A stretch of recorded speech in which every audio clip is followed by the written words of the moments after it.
veículos oficiais de apoio judicial do TJ de Minas, tudo bem? Vamos aqui então dando continuidade a essa disciplina de atos de ofício. Nessa aula falaremos sobre intimação. Intimação, segundo o novo Código de Processo Civil, é o ato pelo qual se dá ciência a alguém dos atos e termos do processo. Esse, portanto, é o conceito de intimação conforme o novo Código de Processo Civil. Houve apenas uma pequena mudança em relação ao CPC de 73, porque o CPC de 73 falava que intimação é o ato pelo qual se dá ciência a alguma das partes dos atos e termos do processo para que faça ou deixe de fazer alguma coisa, né? É errado de forma técnica porque temos algumas intimações que servem simplesmente para dar ciência à parte, ok? Para dar ciência, sendo praticado o ato ou não, pouco importa. Temos intimações que são necessárias para mero conhecimento das partes, ok? Então esse é o conceito de intimação conforme o nosso novo Código de Processo Civil. É o ato pelo qual se dá ciência a alguém dos atos e dos termos do processo. Observações gerais. É muito fácil, né? O senso comum geralmente confundir intimação de citação. Não iremos confundir na nossa prova. Veja só, intimação é diferente de citação, porque a intimação, em regra, tá? Ela não é direcionada somente ao réu. A citação a gente sabe, é quem se encontra no polo passivo, réu, executado ou interessado, como aquele conceito de se convocar esse demandado para integrar a relação jurídica processual. Esse é o novo conceito de citação aí, conforme o texto legal do novo CPC. Bom, intimação não. Intimação pode ser direcionada às partes, pode ser direcionada inclusive aos auxiliares da justiça, perito, escrivão, enfim, intimação não é destinada tão somente ao demandado. Essa seria a primeira observação geral entre a diferenciação entre intimação e citação, ok? Outra diferença que a gente tem é que a citação, como eu disse, o conceito é chamar o réu para integrar a relação jurídica processual, ou seja, a citação serve para demonstrar para o réu que tem uma ação sendo movida contra ele, para cientificá-lo que ele está sendo demandado numa ação judicial, ou seja, para mostrá-lo que tem um processo em trâmite aí, uma ação movida contra ele. Intimação não. Intimação, a gente vai falar intimação para todos os atos posteriores a esse que eu acabei de falar, que é o ato da citação. Então, tudo que vem depois que o juiz faz lá no processo para se dar ciência se chama intimação. Então não podemos confundir. Citação somente aquele primeiro ato no processo, lá no comecinho, que chama o demandado, o réu, executado, interessado, para integrar a relação jurídica processual. Ou seja, para falar, ó réu, temos um processo aqui e você está sendo demandado, você está no polo passivo dessa ação. Por fim, em regra, na prática, as intimações são direcionadas aos advogados, mas essa é a regra na prática. Vamos observar aqui o que diz o artigo 274 do novo Código Processual. Artigo 274, caput, não dispondo a lei de outro modo, as intimações serão feitas às partes, aos seus representantes legais, aos advogados e aos demais sujeitos do processo, pelo correio ou, se presentes em cartório, diretamente pelo escrivão ou chefe de secretaria. Então aqui a gente já constata que intimação é diferente de citação, porque serve para se dar ciência não somente ao demandado, mas sim ao representante legal da parte, seja a parte autora, a parte ré, auxiliar jurídico, advogado, Ministério Público, Defensoria Pública, enfim, todos aqueles que possam participar de alguma forma no processo. Outra observação importante aqui que a gente já constata do caput do artigo 274 é a seguinte: se a parte vai lá, né, fisicamente, se a parte vai lá no cartório, né, vai lá no cartório, deixa eu dar uma olhadinha no meu processo aí, e tem uma intimação pendente para ela ainda não recebeu essa intimação. A gente vai ver como que se dá a contagem de prazos de intimações nas próximas aulas, quando falarmos sobre prazos, tá? Se ela for lá antes de ser efetivamente intimada, conforme o início de prazos que veremos nas próximas duas aulas, o escrivão, em se tratando de vara civil, ou o chefe da secretaria, em se tratando de secretaria de tribunal, vai intimar a parte naquele mesmo ato. É a mesma regra, fazendo aqui uma analogia, tá, dos atos que acontecem em audiência. Todos os atos processuais que acontecem em audiência consideram-se desde logo intimadas, cientes as partes, porque elas estão ali presentes, elas têm o pleno convencimento, o pleno conhecimento do que foi praticado na audiência. Da mesma forma, se a parte, enfim, vai lá, comparece no cartório, deixa eu dar uma olhadinha no meu processo, tinha uma intimação pendente para ela, não chegou ainda o AR, se for a intimação por correio, enfim, ela vai considerar intimado naquele mesmo momento, ok? Segundo aí o artigo 274, caput do novo CPC. Parágrafo único, presumem-se válidas as intimações dirigidas ao endereço constante dos autos, ainda que não recebidas pessoalmente pelo interessado, se a modificação temporária ou definitiva não tiver sido devidamente comunicada ao juízo. Aqui houve apenas um acréscimo, né, no texto legal, em vermelho no novo CPC, fluindo os prazos a partir da juntada aos autos do comprovante de entrega da correspondência do primitivo endereço. É aquela regra geral de que é necessário que tanto as partes como os advogados, eles sempre demonstrem, eles sempre informem ao juízo qualquer mudança de endereço. Se eles não informarem o que vai acontecer, o juízo não é obrigado a saber que parte mudou. Vai intimar naquele primitivo endereço, ou seja, no endereço declinado anteriormente, né? Porque não houve aqui a informação pela parte que ela mudou de endereço, e isso vai considerar válido aí a partir desse momento, ok? Por isso é sempre necessário que as partes, os advogados, informem ao juízo qualquer mudança de endereço. Requisitos formais da intimação. Veja só, a intimação será feita por oficial de justiça quando frustrada a realização por meio eletrônico ou pelo correio.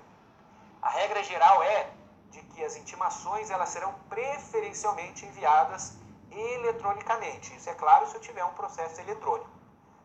Não tendo processo eletrônico, não tendo essa preferência, vamos fazer então a intimação pelo correio com aquele recibo de entrega, que é a mesma coisa que o aviso de recebimento, né? E aí, não sendo possível alguma dessas, vai então por oficial de justiça mandado de intimação. Essa certidão de intimação, que seria a mesma coisa que o mandado de intimação, deve conter o seguinte. Então aqui são os requisitos formais dessa certidão de intimação. Deve ter aqui a indicação do lugar e a descrição da pessoa intimada, mencionando, quando possível, o número de seu documento de identidade e o órgão que expediu, a declaração da entrega da contrafé, que seria o recibo, né, daquele que está efetivamente tendo ciência da intimação, a nota da ciente ou a certidão de que o interessado não a pôs no mandado. Então, aqui, se a pessoa não quiser assinar no mandado que recebeu a intimação, o oficial de justiça vai declarar isso aí por termo processual. Parágrafo 2º, caso necessário, a intimação poderá ser efetuada com hora certa ou por edital. Então, também, assim como a citação, cabe a intimação por hora certa. O novo CPC mudou, então o requisito agora objetivo não é mais 3 dias, mas sim 2. E o requisito subjetivo tem que ter suspeita de ocultação. E aí, por edital, também aquelas hipóteses que a gente trabalhou lá na aula de citação. Ok? Vamos ver aqui algumas pequenas inovações, pequenas não, grandiosas inovações que tivemos com esse novo Códex Processual. Veja só, artigo 269, parágrafo 1º, é facultado aos advogados promover a intimação do advogado da outra parte por meio do correio, juntando aos autos a seguir cópia do ofício de intimação e do aviso de recebimento. Grande inovação que tivemos aqui no parágrafo 1º, tá? Devido à morosidade do Poder Judiciário, que é inerente, que é característica própria do Poder Judiciário, devido ao alto grau de litigiosidade e outros inúmeros fatores, agora o novo Código de Processo Civil diz o seguinte: o advogado, ele pode, ele mesmo, não o cartório, não a secretaria do tribunal vai intimar, mas o próprio advogado intimar o advogado da parte contrária. E aí, o que ele tem que fazer? Ele tem que juntar, evidentemente, a comprovação daquele advogado da parte adversa, da parte contrária, teve ciência da intimação. Aí eu já me lembrei de um filme, não sei qual que é o filme, agora não vou me lembrar aí de cabeça, em que um filme de comédia, um filme meio besterol, que funciona assim lá nos Estados Unidos já há um bom tempo, né? Tem um responsável por intimações, eu creio que no futuro aí, bastante recente, isso possa acontecer. Tem uma pessoa lá responsável por fazer esses tipos de intimações. E daí era muito engraçado porque essa pessoa ia intimar um médico, por exemplo, algum caso de erro médico, e a pessoa ia lá vestida de médico, né, para simplesmente entregar um mandado de intimação e ela falava, você está intimado. Se ia lá numa fábrica, ia lá vestido de peão, enfim, vestido de obreiro, e aí, né, intimava a parte falando exatamente isso, você está intimado. As pessoas ficavam surpresas, né, porque se fosse uma pessoa formal, uma pessoa de terno lá, fazer essa intimação, os caras nem receberiam, já tentariam fugir. Mas como ele ia vestido de acordo com o ambiente de trabalho, as pessoas recebiam a intimação. Agora eu não vou me lembrar aí o nome do filme. Então isso eu creio que vai acontecer no futuro recente. A regra agora, já que estamos falando disso, é que o advogado pode então, né, meu advogado, por exemplo, pode intimar o advogado da parte contrária, aí para facilitar, para trazer maior celeridade, maior velocidade aí aos atos do processo. Parágrafo segundo, esse ofício de intimação seria a mesma coisa que o mandado, né? Mas como não tem mandado é típico de oficial de justiça, a gente fala ofício aqui para o advogado. Esse ofício de intimação deverá ser instruído com cópia do despacho, da decisão ou da sentença. Então, do provimento judicial, né? A gente viu os provimentos judiciais do juiz, despacho, sentença, acórdão, decisão interlocutória, então tem que estar acompanhado esse ofício aí, né, em que o advogado vai intimar o advogado da parte contrária.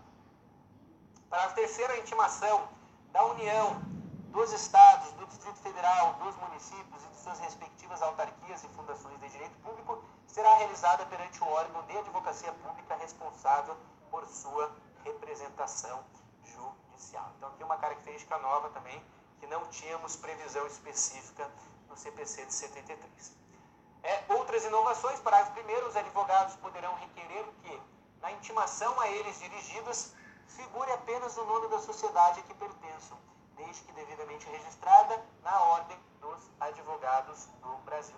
Então, se o advogado faz parte de uma sociedade de advogados, uma sociedade, aí um escritório de advocacia devidamente registrado na OAB, sociedade de advogados. Porque o que acontecia antes, né? Acontecia aqueles milhares de intimações, vários nomes citando aqueles diversos advogados que compunham aquela banca de advocacia. Agora não. Agora temos essa grande novidade que as intimações poderão ser direcionadas simplesmente à sociedade de advogados. Não precisa declinar todos os nomes dos advogados que façam parte aí, do processo. Okay? Porque a procuração, geralmente escritórios grandes de advocacia, tem a procuração lá, escritório X, diversos advogados, 10 folhas, 20 folhas aí de advogados, então aí vai facilitar na prática a atividade dos auxiliares da justiça. Parágrafo 2º, sob pena de nulidade, é indispensável que da publicação conste os nomes das partes e de seus advogados com o respectivo número da inscrição da OAB, ou, se assim requerido, da sociedade de advogados. Então, aqui apenas complementando, tá? Essa é a ideia. Se não houver intimação para aquelas pessoas que estão ali no processo, que requereram intimação em nome delas, pode ser caso de nulidade, tá? E aí, com essa inovação, que pode ser a intimação feita na sociedade de advogados, não tão somente nas pessoas físicas, nos advogados que integram a respectiva banca, ok? Então essa aí é uma outra inovação. Parágrafo 3º, a grafia dos nomes das partes não deve conter abreviaturas, então aqui uma regra formal quanto a essas intimações. A grafia dos nomes dos advogados deve corresponder ao nome completo e ser a mesma que constar da procuração ou que estiver registrada na Ordem dos Advogados do Brasil. Por exemplo, meu nome é Danilo Cândido Portela, né? Eu não posso simplesmente colocar lá Danilo Portela, colocar o nome inteiro conforme consta aí na minha carteirinha da OAB. Parágrafo 2º, constando os autos pedido expresso para que as comunicações dos atos processuais sejam feitas em nome dos advogados indicados, o seu desatendimento implicará nulidade, ok? Então, da mesma forma aqui, né, os advogados, sempre é bom recomendar isso, né, que nas suas petições requer lá no finalzinho que as intimações sejam direcionadas no nome, enfim, seja da sociedade de advogados ou dos advogados que dela integram. Para finalizar as outras inovações, aqui o último slide quanto às inovações, a retirada dos autos do cartório ou da secretaria em carga pelo advogado por pessoa credenciada a pedido do advogado, estagiário, enfim, ou da sociedade de advogados, pela advocacia pública, pela defensoria, pelo MP, publicará a intimação de qualquer decisão contida no processo retirado, ainda que pendente de publicação. Então, aquela ideia, né? Se eu tenho lá, né, um despacho, tem um despacho lá do juiz, e esse despacho, posteriormente, vai ser realizada a intimação pelo escrivão, enfim, pelos que compõem lá aquela vara civil, por exemplo. Então, temos o despacho, depois a intimação. Se nesse meio tempo vai a parte, vai o advogado, vai o estagiário credenciado aí pelo advogado, com autorização legal, enfim, para dar uma olhadinha no processo, para retirar o processo, enfim, né? Para olhar o processo de forma geral, será intimado de todos os atos do processo, inclusive aqueles que estejam pendentes de publicação. Que a regra é que da publicação começam a correr os prazos processuais e não do simples despacho. A gente vai aprender mais essa ideia nas próximas aulas quando falarmos sobre prazos. Prazos é uma matéria um pouco extensa, a gente vai trabalhar nas aulas 14 e 15. Ok? Então aqui, essa é uma observação importante. Parágrafo 7º. O advogado e a sociedade de advogados deverão requerer o respectivo credenciamento para retirada de autos por preposto, né? Então aqui, se quer que o estagiário retire os autos, vai ter que ter o respectivo credenciamento, geralmente por autorização, petição do advogado. A parte arguirá a nulidade da intimação em capítulo preliminar do próprio ato que lhe caiba praticar, o qual será tido por tempestivo se o vício for reconhecido. E aqui outra questão em relação à nulidade, tá? Não sendo possível a prática imediata do ato, diante da necessidade de acesso prévio aos autos, a parte limitar-se a arguir a nulidade da intimação, caso em que o prazo será contado da intimação da decisão que a reconheça. Tá? Então, muito cuidado aqui, que o prazo vai ser contado da intimação da decisão que a reconheça. É diferente, tá? Fazendo uma analogia aqui com a aula da citação, a gente viu que mudou aquela regra. Se a parte quer arguir, quer alegar a nulidade ou a falta da citação, é recomendável que ela faça isso, mas também apresente a contestação, né? Mas o prazo para ela, enfim, responder, se ela apresentar simplesmente a petição, contaria a partir da onde? No CPC 73 era da decisão de nulidade, conforme está aqui no parágrafo 9, fazendo uma analogia de citação e intimação. Lá na citação mudou a regra, tá? Lá na citação não vai ser da decisão que tornou nula a citação, mas sim simplesmente do ato voluntário da parte lá, no momento em que o demandado comparece espontaneamente no processo. Okay? Então é o momento anterior, portanto. Intimação na capital e nas comarcas do interior. Veja, não temos essa previsão expressa agora no CPC de 2015, no novo CPC. Tá? Antes falava que a intimação na capital, capital do Estado, federal, seria mediante a publicação no Diário Oficial. Nas comarcas do interior, seria pessoalmente ou correio aviso de recebimento. Agora, não tem mais essa diferenciação capital, comarca e interior. O que acontece agora? A regra é, preferencialmente, por meio eletrônico, não sendo possível, vai responder com a preferencialmente por meio eletrônico, depois publicação no órgão oficial. Agora, se eu tenho uma comarca muito pequena, comarca do interior, aí não e não tenha publicação oficial naquele diário de notícia, o que vai acontecer? Aí voltará para essa regra igualmente ou tá? Então a gente vai analisar isso com calma. Então, aqui está arriscado, porque isso é a redação do CPC de 73, dispunha dessa forma que eu acabei de falar para os senhores, não precisa buscar a redação antiga, precisamos nos ater para o novo Código Processual, tá? Então veja só como que se dá agora essas intimações. As intimações realizam-se, diz o artigo 270, sempre que possível por meio eletrônico na forma da lei. Essa seria aqui, né, a primeira hipótese. Artigo 272. Quando não realizadas por meio eletrônico, considera-se feitas intimações pela publicação dos atos no órgão oficial. Agora, se não tiver órgão oficial, como que vai ser? Vai ser aquela regra que tínhamos já existentes no CPC de 73. Só que agora não tem essa diferenciação comarca da capital, comarca do interior. Agora, então, se não tiver simplesmente publicação oficial, pessoalmente o aviso de recebimento é o que diz o artigo 273. Veja só, se é inviável a intimação por meio eletrônico e não houver na localidade publicação em órgão oficial, incumbirá o escrivão-chefe de secretaria intimar de todos os atos do processo os advogados das partes. Inciso 1º, pessoalmente, se tiverem domicílio na sede do juízo, ou por carta registrada, que é o mais comum de acontecer na prática, com a R quando forem domiciliados fora do juízo. Então a gente precisa entender que o Código Novo não trabalha com essa ideia de comarca do capital, comarca do interior, mas os termos práticos se dá da mesma forma, tá? Só que agora não tem mais essa diferença comarca capital ou comarca do interior, simplesmente se não tiver órgão, não tiver publicação oficial, vai para essa regra pessoalmente, sede do juízo, ou carta com aviso de recebimento fora do juízo.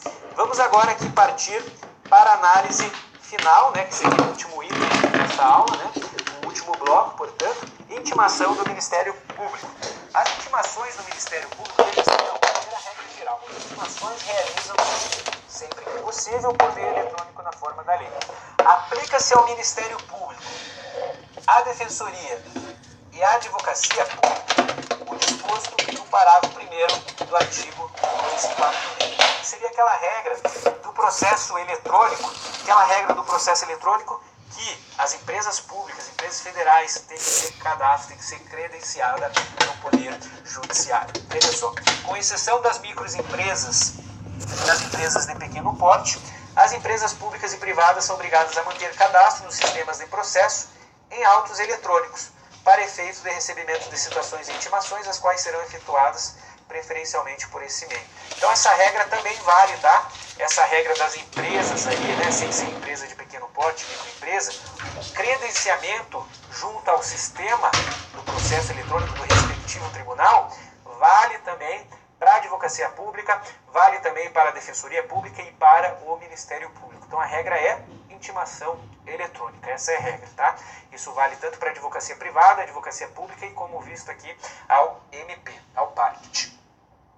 Ainda vale ressaltar aqui a hipótese da retirada dos autos do cartório ou da secretaria, conforme visto anteriormente lá no comecinho da aula. Veja só, a retirada dos autos do cartório ou da secretaria encarga pelo advogado, por pessoa credenciada a pedido do advogado ou sociedade de advogados, pela Advocacia Pública, pela Defensoria Pública ou pelo MP, implicará a intimação de qualquer decisão contida no processo retirado, ainda que pendente de publicação. Então essa regra vale para todos, tá? Não só para a advocacia privada, vale também para o MP. Se o MP vai lá dar uma olhadinha no processo, ainda que aquela decisão judicial, enfim, provimento judicial, se for despacho, estiver pendente de publicação, ou seja, nem foi encaminhada a intimação ainda, se o Ministério Público foi lá, já teve vistas do processo, já viu de forma antecipada aquele ato judicial, vai considerar-se intimado lá naquele mesmo momento, ok? Para finalizarmos, intimação pessoal e Ministério da União, os Estados, o Distrito Federal, os municípios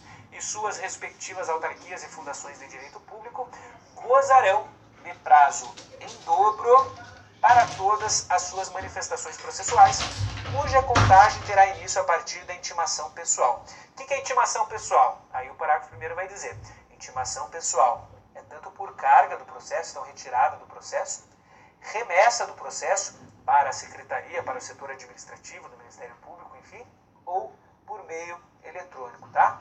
Então é isso que significa intimação pessoal. Intimação pessoal não quer dizer simplesmente que o promotor de justiça, o procurador, vai lá pessoalmente no cartório, na secretaria.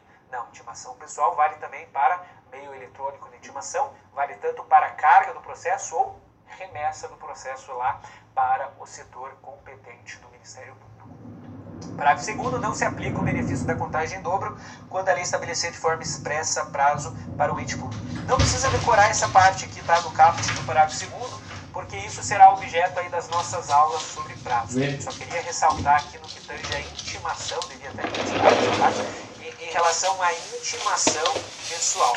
Intimação pessoal, tanto por cargo, o promotor vai lá e retira o processo em carga, remessa, o próprio escrivão ou o chefe de secretaria envia os autos do processo para o setor competente do administrativo, do Ministério Público, secretaria do MP ou setor administrativo, aí já considera-se intimado, ou ainda intimação por meio eletrônico, ok? Essa ideia de prazos a gente vai ver na próxima aula, e com isso aqui, que seria o nosso último item dessa aula, contagem do prazo da intimação, eu já faço essa ressalva que será estudado nas 2 próximas aulas. Teremos aí que falar sobre prazos, pois a matéria é longa no nosso novo Código de Processo Civil e também no Código de Processo Civil anterior.